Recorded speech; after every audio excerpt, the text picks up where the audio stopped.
So if you want to murder it, if you want to kill it, first thing you need time. Time is the most fundamental ingredient of wealth building that there is. All the mathematics behind wealth building all come back to time. The more time you have, the easier it is to build wealth. If you want an analogy, think of it like driving a car down the road.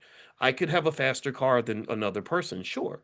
But if they've been driving for 6 years and I've been driving for 20 minutes, it doesn't matter what kind of car I have. I can't catch up with them because they've been even if they've been putting along at 20 miles an hour, if they've been driving for 6 years, 6 months, or whatever, they're going to be so far down the road that literally I won't. It doesn't matter. I could be in a jet airplane. I'm not catching them.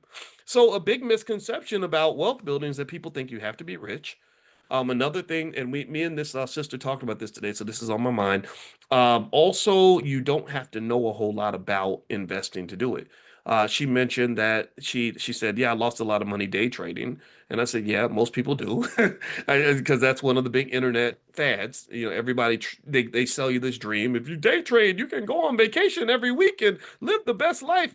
Well, the person teaching you day trading is living their best life. They're the ones on vacation, and then they'll show you their student that made some money that week. But I'm gonna just tell you, the research shows that day trading, that high frequency, like I'm gonna buy it today and sell it tomorrow and all this other stuff, that only works for about less than 10% of the audience.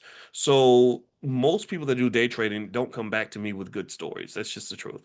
And I said, but however, the good news is that there are simple things that a person can do if they don't overthink it that will lead to enormous amounts of generational wealth that you can't even imagine. Like you can't even fathom how wealthy you if you simply just walked out of here and just said, "Okay, rain, sleet, snow or hail, I'm dropping 200, 300, 400, whatever you can afford into my S&P 500 index fund.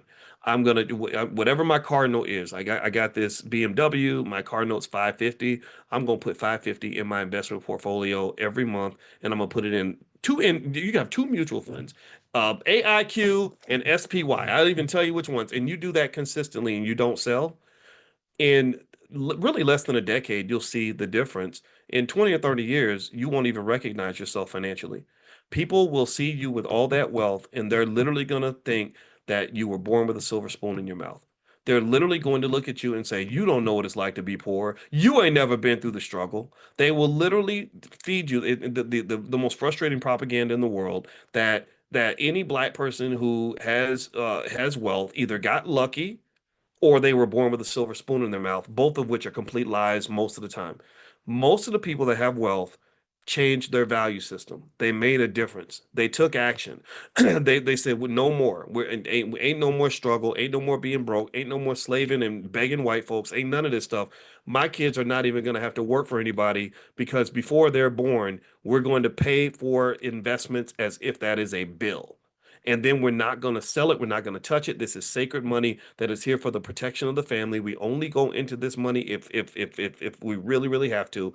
And that is how you create financial security. That's how you create your own economic bodyguard. It is like literally raising another child that in the beginning, that child's going to eat food. He's not going to help out very much. But when that child gets big, when that little economic baby gets big, when that little pile of cash in that portfolio gets big, it's going to be like having Shaquille O'Neal walking around as your bodyguard everywhere you go. That big pile of wealth that you've built over those years, that big baby you've been feeding consistently, is going to actually bring in more money into the house than you. And then you're going to get to the point where that big baby, just like Shaq, can say, "Okay, mama, you can quit your job now. I'm making enough money for all of us, and I just bought you a house." I have seen it happen.